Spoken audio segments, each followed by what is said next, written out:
베드로전서 3장 18절에서 22절로 노아의 때를 기억하십니까?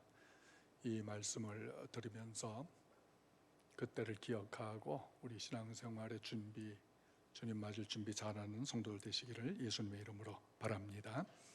요즘 직장은 발령을 받는 시기입니다. 직장 발령 받을 때에 가장 나쁜 발령은 좌천되는 것이지요. 기쁜 발령은 승진돼서 받는 발령입니다. 그래서 영전했다고 축하도 합니다.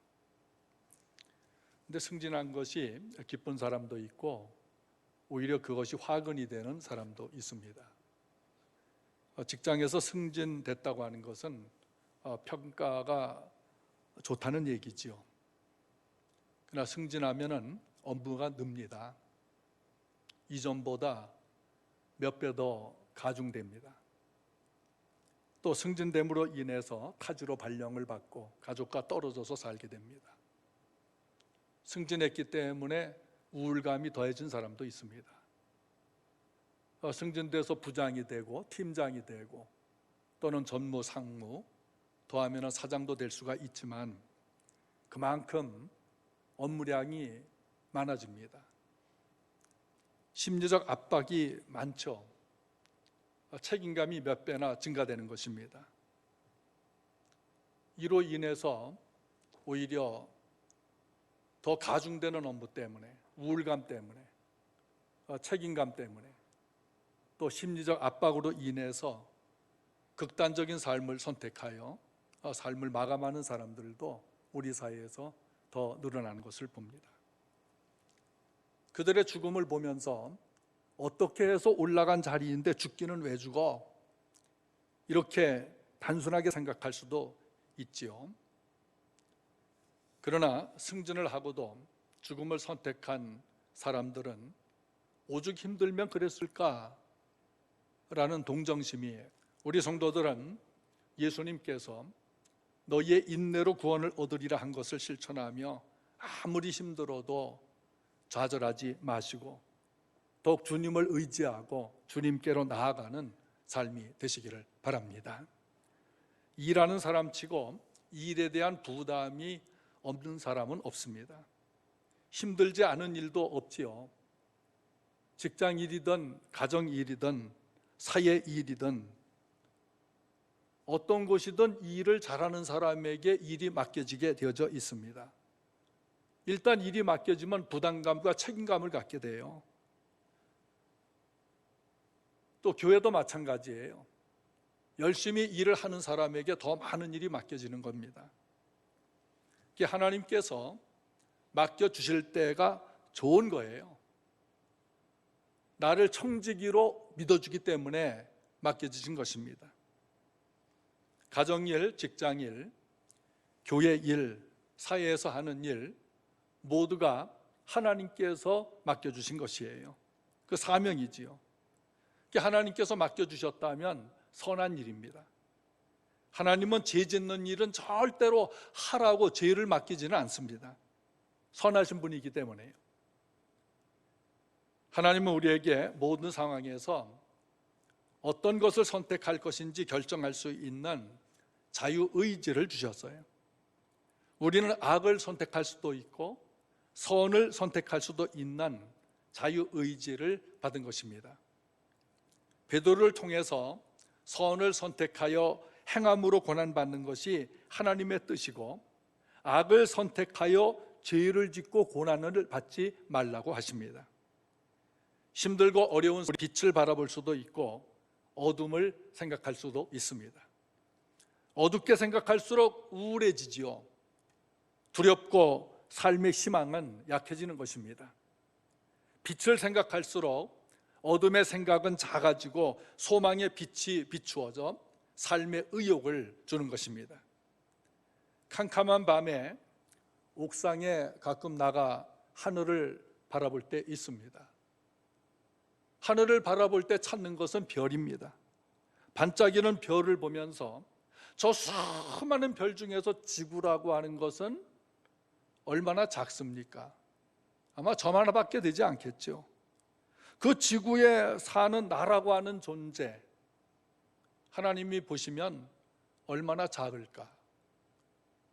어쩌면 먼지 존재만도 못한 나인데 하나님의 형상으로 지음을 받아 그 하나님께서 나를 택하시고 사랑을 하셔서 이처럼 존재하게 하시는구나, 일을 하게 하시는구나.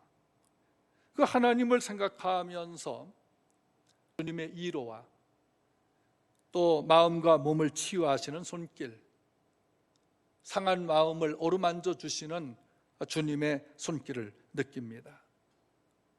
오늘 예배 속에서 그 손길을 느끼는 성도들 되시길 바랍니다. 밤하늘에서 별을 찾듯이 우리는 고난과 힘든 인생 여정에서 빛을 찾아야 합니다.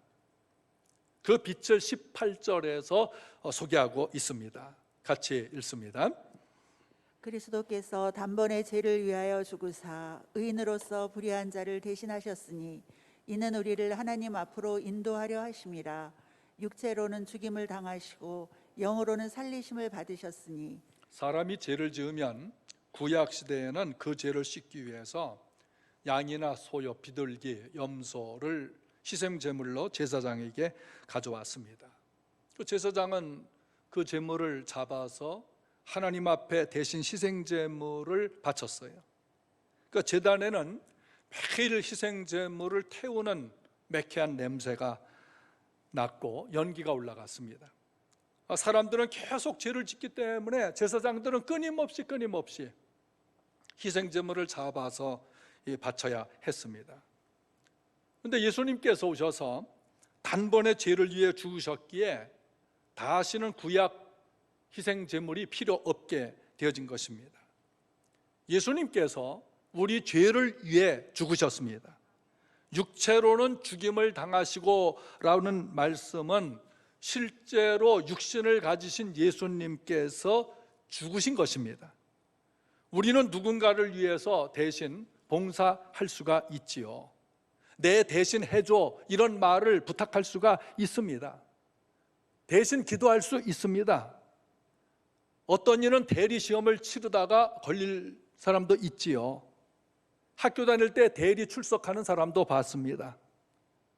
대신 봉사할 수 있습니다. 누군가를 대신해서 선을 행할 수도 있습니다. 누군가 대신해서 봉사도 할 수가 있습니다. 그러나 누군가의 죄를 대신해서 죽을 수는 없습니다. 설령 죽는다 해도 그 사람의 죄값을 대신 치르지 못합니다. 오직 죄 없으신 예수님만 우리 죄를 대신해서 죽으셨던 것입니다. 히브리서 9장 27절 한 번 죽는 것은 사람에게 정하신 것이요 그 후에는 심판이 있으리니 이와 같이 그리스도도 많은 사람의 죄를 담당하시려고 단번에 들이신 바 되셨고, 이것을 예수님의 단번 속죄라고 합니다. 우리가 죄를 지어도 더 이상 구약시대처럼 양이나 소 같은 희생 제물이 필요 없습니다. 구약시대의 모든 제물은 예수님의 그림자요 예수님을 예표하는 것입니다. 예수님은 십자가에서 우리 죄값을 완전히 지불하셨습니다. 예수님이 십자가에 달려 죽으신 것은 죄에 대한 하나님의 진노를 표현한 것이에요. 그 하나님은 예수님의 희생에 만족하셨어요. 완전히 죄값을 지불하신 것이기 때문에. 그러므로 예수님은 죄값에 대해서 외상을 남겨두지 아니하셨습니다. 우리는 가게 가서 물건을 할 때 단골 손님이면 거놓으세요 라고 예상할 수도 있어요. 그러니까 예수님이 십자가에서 흘리신 그 피 보혈, 우리를 위한 죄값은 완전하게 외상 없이 지불하신 것을 믿으시길 바랍니다. 하나님께서 그 예수님의 희생에 만족하셨고 믿음으로 하나님의 아들에게 나오는 모든 사람을 단번에 용서하셨고 영원히 용서하신 것입니다. 예수님은 육체로는 죽임을 당하셨으나 영으로는 살리심을 받으셨습니다. 예수님이 죽은 자 가운데서 부활하셨다는 뜻입니다. 십자가에서 예수님의 죽음은 구원의 길을 열어주셨고 예수님의 부활은 구원을 완전히 보장해 주신 것입니다. 예수님이 죽으시고 부활하신 목적이 무엇일까요? 우리를 하나님 앞으로 인도하려 하심입니다. 죄인인 인간 누구도 하나님 앞으로 인도할 수가 없습니다. 총회장이 됐다 할지라도, 교회 담임 목사 당회장이라도, 내가 교회 받은 어떤 직분이라도 누구도 우리를 죗값을 칠 수도 없고 하나님 앞으로 인도할 수가 없습니다. 오직 죄 없으신 예수님만 하나님께로 데려갈 수 있습니다. 예수님만 구원의 길이요 진리요 생명이니 확신하시길 바랍니다. 19절에 그가 또 영으로 가서 옥에 있는 영들에게 선포하시니라. 여기 영은 헬라어로 엔호라고 합니다. 18절에 영 푸뉴마, 성육신하여 오시기 전 예수님의 이것 성령을 말하는 것입니다. 그럼 여기 옥이라고 하는 것은 프라케라고 하는 헬라어를 쓰는데 감시당하는 곳을 의미하기도 합니다. 구약에서 옥은 히브리어로 스올, 무덤을 뜻하기도 하고, 또 죽은 자가 가는 음부라고도 하고, 또 깊은 구덩이라는 말로 표현을 하고 있습니다. 신약에서 옥은 헬라어로 하데스라고 합니다. 고통받는 곳이라고 하는 뜻이에요. 또 게헨나로도 했어요. 지옥 또는 지옥불로도 표현이 됩니다. 근데 예수께서 사도행전 2장 31절에 보면 하데스, 음부로 가셨다고 했어요. 하데스는 지옥이 아니고 부활을 기다리는 곳이기도 합니다. 베드로는 예수님께서 옥에 있는 영들에게 무엇을 전파했다 이렇게 말하지 않습니다. 22절을 보면 죄와 죽음을 이기고 승리의 선언을, 하늘과 땅의 모든 권세를 가진 자로서, 부활하신 자로서 하늘에 있는 영들과 땅에 있는 모든 피조물들, 또 보이지 않는 것들에게 예수 그리스도의 부활, 이긴 자, 승리자인 것을 선언하신 것입니다. 그래서 19절에 대한 가장 성경적 해석을 20절이 해주고 있습니다. 20절 읽어보겠습니다. 그들은 전에 노아의 날 방주를 준비할 동안 하나님이 오래 참고 기다리실 때 복종하지 아니하던 자들이라. 방주에서 물로 말미암아 구원을 얻은 자가 몇 명뿐이니 겨우 8명이라. 노아의 때가 어떤 때인가? 창세기 6장에 사람들이 엄청나게 번성할 때였습니다. 하나님의 아들들 믿는 이들과 사람의 딸들 불신자들 우상 숭배자들이 서로 성적 타락을 합니다. 음란합니다. 동성애를 했습니다. 죄악이 세상에 가득하고 마음과 생각이 항상 악했습니다. 땅 위에 사람 지으셨음을 하나님이 한탄하게 되셨어요. 그들은 죄를 정당화했습니다. 부패하고 포악함이 세상에 가득했을 때 하나님께서 홍수로 세상을 심판하겠다고 하셨습니다. 그런데 노아는 하나님의 은혜를 입고 방주를 지으라는 명령을 받게 됩니다. 오늘도 우리가 하나님 은혜를 입기를 바랍니다. 방주를 짓는 것 같은 그 명령을 우리가 지금 받고 있는 것입니다. 이 시기에 예수께서 성육신하시어 세상에 오시기 전에 성령이 노아를 통해서 그 시대 사람들에게 심판을 선언하시고 방주를 만들자 큰 배를 만들어 홍수 심판에서 구원을 받으라고 전파를 했습니다. 명령받은 노아는 사람들에게 하나님의 심판이 있다고 선언한 것입니다. 회개하고 방주를 만드는데 같이 하자고 했습니다. 그런데 사람들이 믿지 않았습니다. 노아는 집에 와서 아내와 아들들, 며느리들에게 말합니다. 홍수 심판이 있대. 하나님께서 방주를 지으래. 가족들이 모두 아멘 했습니다. 여러분도 아멘 하시기 바랍니다.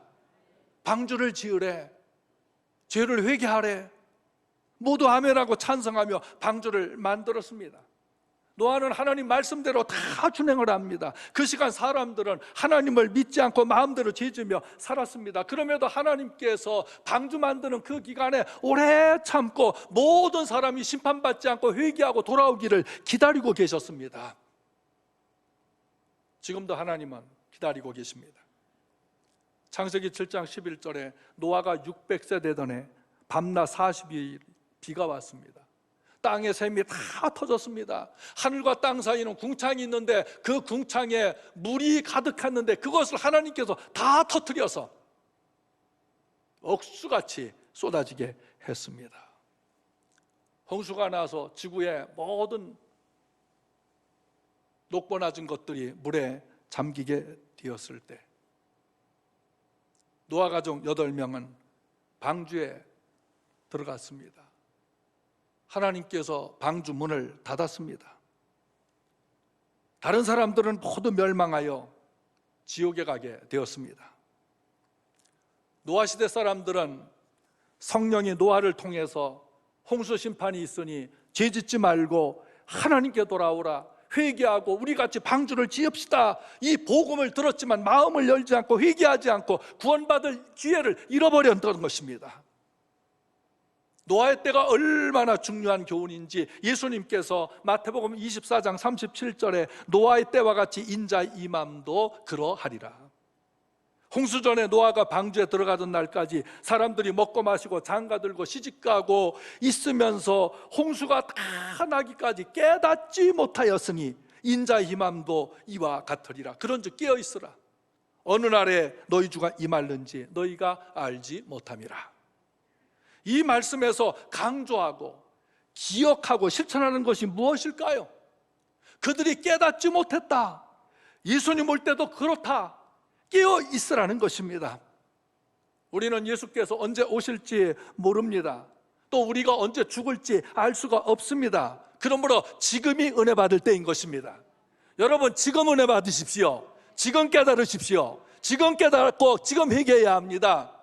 지금 구원의 방주에 올라타야 하는 것입니다. 그가 예수 그리스도이십니다.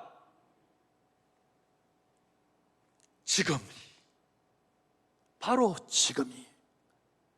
여러분, 과거에 내가 어떻게 신앙생활을 했는가 그거 자랑하지 마세요. 간증은 될지언정 그거 공로 가지고 주님 앞에 만나서는 것이 아닙니다.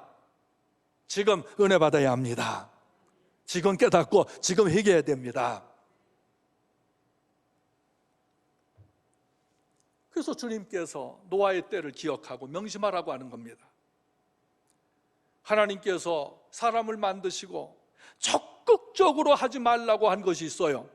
창세기 2장 17절에 에덴 동산에 있는 모든 것은 너희 것이야. 모든 거 마음대로 먹어. 그러나 선악을 알게 하는 나무 열매만은 따먹지 마. 너희가 저주받고 죽는 거야. 오늘날에도 하나님께서 하지 말라고 하신 것은 선악과라고 생각을 한번 해봅시다. 살인하지 말라, 거짓말하지 말라, 간음하지 말라, 도둑질하지 말라, 우상을 섬기지 말아라, 탐내지 말라. 그것이 선악과는 아니지만 선악과 따먹으면 죽는다는 것과 같은 생각으로 하나님께서 하지 말라고 하는 것은 하지 말고 하나님이 하라고 하신 것에는 순종하는 우리가 되기를 바랍니다. 어느 성도를 얼마 전에 만났습니다. 부부가 예수님을 믿는데 남편이 예수님을 믿고 교회에서 직분도 받았지만 술과 담배를 너무 좋아하셔서 끊지를 못했습니다. 그렇다고 술, 담배 한다고 남편이 믿음 없는 것도 아닙니다. 구원의 확신도 갖고 있습니다. 근데 그게 늘 걸림돌이에요. 아내가 남편을 위해서 남편 술, 담배 끊게 해주세요. 기도도 합니다. 그런데 남편은 끊는 일에 순종하지 않았습니다. 그런데 그분들이 다니는 교회가 건축을 합니다. 남편이 아내에게 여보 통장에 돈 얼마 있어? 얼마 있는데요? 그거 찾아서 건축 헌금합시다. 했습니다. 교회에 무슨 일이 있으면 여보 통장에 얼마 있지? 얼마 있어요? 그거 찾아서 헌금합시다. 우리 어떻게 살아요? 그 남편이 공무원이었다가 퇴직하셨는데 우린 그래도 매달 연금이 나오니까 또 다른 사업도 조금 하고 있으니까 다 먹고 사는데 불편이 없어요. 교회가 필요하면 하나님 교회 토양에서 일하시는 거니까 그것보다 더한 것도 팔아서 우리가 드려야지요. 그 남편이 그렇게 말했어요. 여러분, 이 남편이 술, 담배 한다고 믿음 없는 사람이라고 말할 수가 있겠어요? 그 남편이 몸에 병들었습니다. 몸에 병들자 그때서야 깨닫고 술과 담배를 끊었습니다. 그리고 하늘나라를 갔습니다. 그 병생활 하는 가운데 부부가 가장 행복했다 그래요. 전 그 아내에게 직접 들은 말입니다.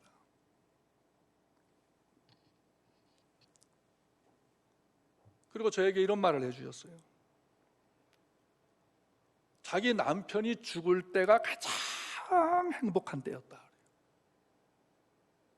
자기는 너무 슬픈데 남편은 너무나 행복하게, 진짜 행복한 마음, 행복한 얼굴, 행복한 심령으로 천국에 갔다.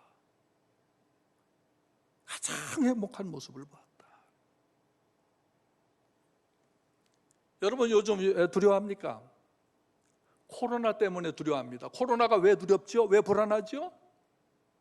죽을까 봐 그렇습니다. 거기에 혹시 내가 걸리면 사람들의 이목이 두렵고 조롱이 두렵고 피하는 게 두렵고 죽음이 두렵기 때문에 무서워하는 것입니다. 죽음이 두려운 이유가 뭐예요? 의식적이든 무의식적이든 영혼은 살아있기 때문에 죽음 후에 받을 심판, 지옥이 있기 때문에 두려운 거예요. 죽음 이후에 아무것도 없다면 두려워할 이유가 하나도 없어요. 죽음은 그냥 좋은 거예요.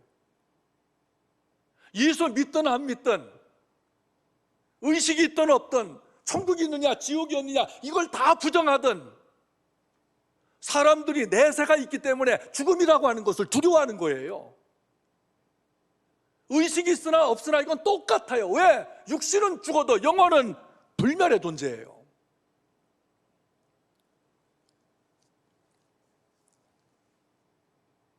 한 번 죽는 것 사람에게 정하신 바요. 그 후에는 하나님의 심판이 있는 것입니다.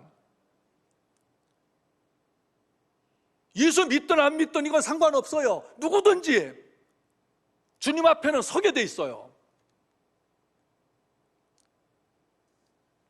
그러나 예수 믿고 천국에 가는 사람은 죽음이 가장 행복한 순간인 것입니다. 떠나보내는 가족은 말할 수 없이 고통스럽고 슬프지만 본인은 예수님이 영접하는 천국이 보이는 거예요.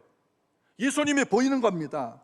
죽음을 두려워하지 않고 행복하게 맞이하기 때문에 시편 116편 15절에 경건한 성도의 죽음은 하나님께서 귀중히 보시는도다. 이 무슨 말이냐? 하나님께서 감싸주시는 겁니다. 할렐루야.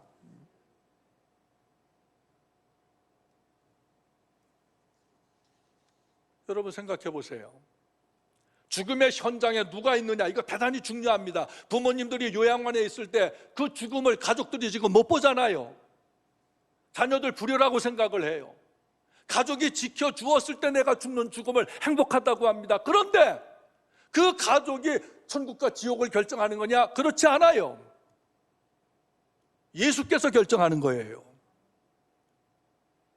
생명이신 예수, 진리신 예수, 천국의 주인이신 예수께서 내 죽음의 순간에 나를 데리고 간다 할 때 그때가 행복한 거예요. 그러므로 설령 지금 부모님이 요양원에 계셔서 코로나로 만나보지 못하는데 그 부모님께서 돌아가셨다. 예수께서 그때 함께 하셨다.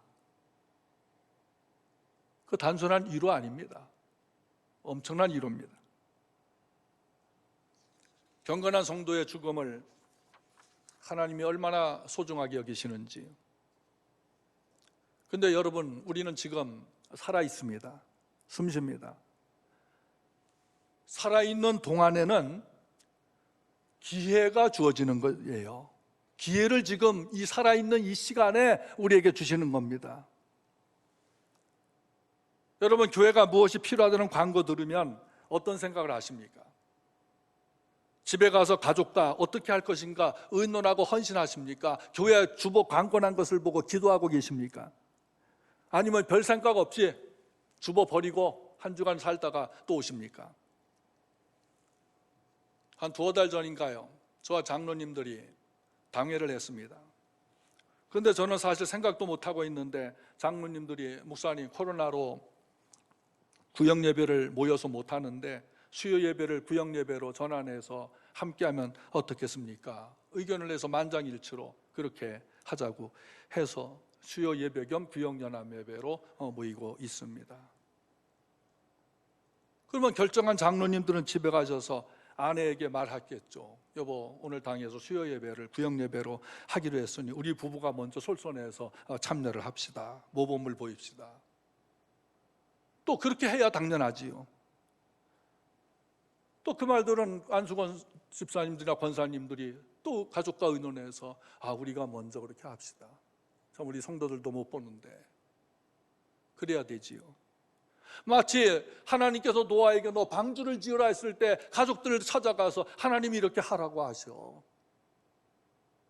가족들이 다 지지를 해서 같이 방주 짓지 않았습니까? 결정한 이들이 먼저 본 보여야 합니다. 순종해야 됩니다. 하나님께서 기뻐하시는 일을 하라고 할 때 우리 사랑하는 성도들은 노아가 방주 짓는 것처럼 순종하시기를 축복합니다. 우리는요, 하나님께 고용된 사람들이에요. 사람에게 고용된 것이 아니고 여러분 지금 직장표가 있어요. 그런데 다른 직장의 대표가 와서 나보고 이것저것 해달라고 할 때 그 대표 말을 들어야 됩니까? 여러분 직장의 대표 말을 들어야 됩니까? 당연히 내가 다니는 직장의 대표 말을 들어야 되죠. 다른 직장 대표가 아무리 더 많은 재산을 갖고 있고 실력이 있고 높아도 내가 다니는 직장의 사장님, 그 대표의 말을 내가 들어야 되죠. 우리가 사는 날 동안에 내 생명을 주관하시는 대표가 하나님이십니다. 그 하나님께서 우리 한 사람 한 사람을 고용해서 이 지구촌에 살게 해주시고 계시는 것입니다. 방주를 만들 때는 나무만 필요한 것이 아니죠. 많은 재료들이 필요합니다. 그 어마어마하게 큰 방주를 그게 100년이든 120년이든 아니면 더 길든 짧든 그 만드는 기간 동안에 사람들은 다 봤겠지요. 미쳤다 그랬죠. 그러면서 여전히 하나님을 떠나 죄를 짓고 있었습니다. 노아 8가족은 힘을 다해서 방주 만드는 데 집중을 했습니다. 오늘 우리의 삶이 노아 가정의 방주 만드는 삶과 똑같습니다. 수많은 재료 하나님의 설계대로 다 구해서 만들듯이 이제 내일부터 성경 통독이 들어가는데 이 성경 통독하라 하면은 이 성경 통독을 통해서 방주를 짓는 것과 똑같아요. 이제 머지않아 양육이 시작됩니다. 그 양육을 통해서 내 인생의 믿음의 방주를 지으라는 거구나. 어떤 봉사가 있을 때 이 봉사를 통해서 방주를 짓는 거구나. 예배를 통해서 예배라고 하는 방주, 선교하자 그러면 선교를 통해서 방주 짓는 거예요. 구제는 구제를 통해서 또 방주를 짓는 거예요. 우리가 교회 어떤 시설을 하자 하면 그 시설을 통해서 거기에 중요한 것은 사람이 아니겠습니까? 거기에 담아있는 사람들을 통해서 그 시설을 사용을 해서 하나님의 방주를 짓는 것과 같은 것입니다. 노아 홍수 심판의 경고를 듣고 사람들에게 전파했을 때 무관심했습니다. 비판했습니다. 광신자야, 신비주의자들이야, 미쳤어. 별별 사람들이 다 있었을 것이죠. 그래도 노아 가족은 하늘의 보화를 쌓으면서 준비했습니다. 힘들어도 준비하고 누가 뭐래도 인내하면서 준비했습니다. 이런 믿음 갖길 바랍니다. 하나님은 노아가 방주를 준비할 동안에 다른 백성들이 돌아오기를 기다리며 오래 참고 기다리고 기회를 주셨어요. 그렇지만 사람들은 먹고 마시고 사는데 정신이 팔려 하나님을 외면했습니다. 우리 사랑하는 성도들, 노아의 때를 꼭 기억하며 신앙생활 바르게 잘 하기를 바랍니다. 잘하기를 바랍니다. 기회 주어질 때 충성하기를 바랍니다. 불심판은 반드시 있을 것이고 예수님은 분명히 다시 오시는 것입니다. 홍수 심판에서 물은 무엇을 의미하는 것일까요? 21절 읽겠습니다. 물은 예수 그리스도께서 부활하심으로 말미암아 이제 너희를 구원하는 표니 곧 세례라. 이는 육체의 더러운 것을 제하여 버림이 아니요 하나님을 향한 선한 양심의 강군이라. 똑같은 물인데요. 노아 가족들에게는 구원의 물이 되고 다른 사람들에게는 심판의 물이 됐어요. 물은 세례를 상징하는 구원의 표가 되었습니다.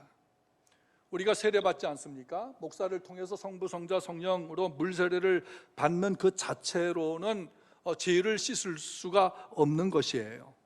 그 예수 세례라고 하는 것은 예수께서 우리 죄를 씻어 주시고 새 생명을 주신 것을 예표하는 것입니다.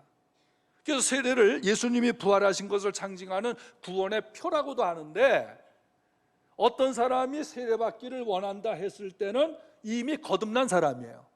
예수님을 확실하게 믿고 거듭나 회개를 해서 구원의 확신을 가지고 있어. 지금 죽어도 나는 천국 갈 수 있어, 구원받아, 이런 사람이 세례를 받는 거예요.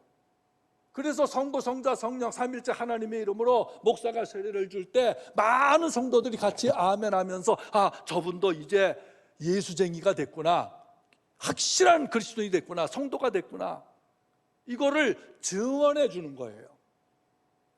그러나 물세례 자체는 죄를 씻어주거나 우리를 구원받게 하거나 그 효력을 갖고 있지 않아요. 이미 구원을 받았기 때문에, 천국 갈 확신이 있기 때문에, 하나님의 선한 양심을 가졌기 때문에 그거를 공적으로 인을 쳐주는 게 물세례인 것이에요. 그러니까 물세례 받기 전에 이미 성령 세례, 거듭남의 세례를 다 받은 것이죠. 세례가 중요한 것은 그것이 이 죄를 씻어내는 예수와 함께, 예수님과 함께 연합되었다는 것을 믿는 표가 되기 때문인 거예요. 그래서 인간의 몸을 입으신 예수님께서도 세례 요한에게 세례를 받으시면서 모범을 보여주셨어요. 죄가 없으심에도 불구하고. 이것은 홍수 심판 때 물이 노아 가족에게는 방주가 떠올라서 구원받게 하는 물이 된 것이고, 다른 이들에게는 멸망당하게 하는 물이 된 것과 같은 것입니다. 예수님의 십자가 부활이 그래요. 십자가가 멸망하는 자들에게는 미련하게 보이지만 구원을 얻는 우리에게는 하나님의 능력이 되는 것입니다. 십자가에 죽으시고 부활하신 예수님을 믿는 자는 선한 양심을 갖게 돼요. 죄짓고 살았던 옛생활, 욕심부리며 살았던 옛생활, 정욕으로 살았던 생활, 불하고 미워하며 살았던 생활, 도둑질하며 살았던 생활, 거짓말했던 생활, 하나님보다 더 사랑했던 우상들을 청산하고 하나님께 순종하는 선한 양심으로 살게 되는 것입니다. 그러므로 십자가 죽음 없이 부활이 없습니다. 죽음 없이 새 생명이 없는 것입니다. 우리는 일상에서 매일 죽음과 부활을 경험을 하고 있어요. 밤에 잠들 때 깊은 잠에 빠지면 저 사람은 죽은 듯이 잔다 그래요. 업어가도 모른다 그래요. 왜? 잠들었다는 것은 죽은 것과 같아요. 그래서 잠들었을 때 죽음을 경험하고요, 다음 날 새날을 맞이해서 잠에서 깨어날 때는 부활을 맛보는 것입니다. 그래서 우리는 매일매일 잠잘 때 나는 이제 죽은 것 같이 잠을 잔다. 아침에 깨어나면 나는 이제 다시 살았구나, 부활했구나 예감하는 것이에요. 위내시경, 대장내시경을 정기적으로 저도 받고 있고 여러분도 받고 있는 분들 많을 것입니다. 저도 수술을 해본 자로서 내시경을 할 때나 수술할 때 마취를 합니다. 마취 주사를 이렇게 꽂을 때 저는 이런 적이 있어요. 나 이 마취 절대 안 당할 거야. 그래서 정신을 똑바로 차리고 손가락 하나, 둘, 셋, 넷, 다섯, 여섯 이렇게 셌어요. 그러다가 나도 모르는 사이에 의식을 잃어버렸습니다. 눈을 떠보니까 다 끝났대요. 자, 마취를 당하고 내시경을 할 때 기따라는 호수의 의사가 끝에 카메라가 달린 긴 호스를 입속으로 또는 항문으로 집어넣습니다. 휘젓지요? 아픔을 전혀 느끼지 못합니다. 어떤 때는 그 호스를 통해 가위를 집어넣고 자르기도 합니다. 배를 쭉 갈라서, 제가 배 갈라진 그 흔적 있지 않습니까? 내장을 꺼냅니다. 자르기도 하고 붙이기도 하고 꺼냈다가 다시 집어넣었다가 또 뼈 수술하는 사람은 뼈를 톱으로 켭니다. 전혀 아픔을 느끼지 못합니다. 왜? 죽어 있거든요. 그리고 다시 의사가 다 주섬주섬 집어넣어가지고 바늘로 꼬매도 전혀 느끼질 못합니다. 죽어 있거든요. 그 순간에 의식이 있던, 의식적 감각이 있던, 그냥 죽은 상태처럼 되어진 거예요. 그런데 마취에서 깨어나면은 부활한 것입니다. 살아난 것입니다. 부활은 십자가 죽음을 통해서만 오는 것입니다. 십자가는 사랑과 소망과 화목과 섬김의 최고 극치인 것입니다. 예수 십자가 죽으신 그 사랑으로 제사함받고 부활하심으로 새 생명을 받은 성도는 선한 양심을 가졌기 때문에 섬기면서 사랑으로 순종하며 살게 되는 것입니다. 그럼 부활하신 예수님께서 지금 어디에 계실까? 22절에 그는 하늘에 오르사 하나님 우편에 계시니 천사들과 권세들과 능력들이 그에게 복종하느니라. 천주교에서는 말하기를 예수께서 십자가에 죽으셨을 때 지옥에 있는 영들에게 복음을 전했다 그래요.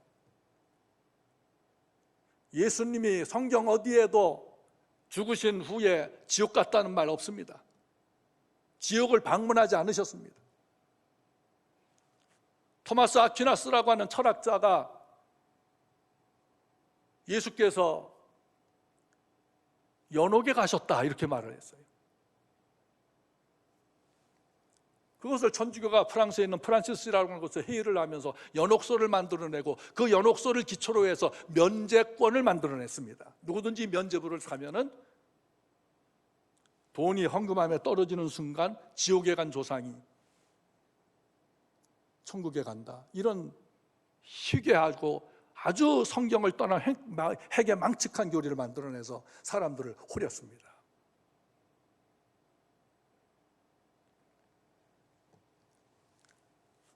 부활하신 예수님 하늘에 오르사 하나님 우편에 계시니 천사들과 권사들과 능력들이 그에게 복종하느니라. 예수가 십자가에 죽을 때 모든 사람들은 저 예수는 실패했어, 망했어, 다 거짓말장이야, 다 손가락질하고 조롱하고 욕했습니다. 따르던 제자들도 다 도망을 갔습니다. 그런데 예수께서 부활하셨습니다. 거짓말이라고 외쳤던 그 사람들이 거짓이야. 하늘과 땅의 모든 권세를 가지셨다는 것은 우리 눈에 보이는 것과 보이지 않는 이 지하 세계와 바닷속과 공중과 하늘 위에 있는 모든 어떤 것들, 천사의 권세들이 할지라도 예수 앞에 무릎을 꿇게 되는 것입니다. 그들이 복종합니다. 지금은 노아의 때와 같습니다. 노아와 같이 신앙생활하는 성도들은 비난을 받게 됩니다. 노아의 때를 기억하라고 노아의 때처럼 신앙생활하고 하는 교회는 조롱을 받습니다. 그것을 기뻐하십시오. 하늘에서 너희 상이 큼이라. 코로나뿐만 아니라 다른 아픔과 고통이 많습니다. 우리가 견디며 인내하며 끝까지 믿음과 소망과 사랑으로 살 수 있는 힘은 주님이 십자가에서 당하시는 고통이 나의 아픔을 치유하시는 고통이요 치유자이시라는 것입니다. 노아의 때를 기억하며 점점 악해져가는 이 세상에 고통을 주고 있는 이 지구에 살면서 다시 오실 예수님을 기다릴 때 노아가 방주를 만들며 홍수 심판을 준비하고 그 방주 안에 들어감으로 구원받은 것과 같이 우리는 항상 예수님 안에 있으므로 깨어 준비하는 성도들이 되어 하나님 앞에 서기를 예수님의 이름으로 축원합니다. 축원합니다. 아멘.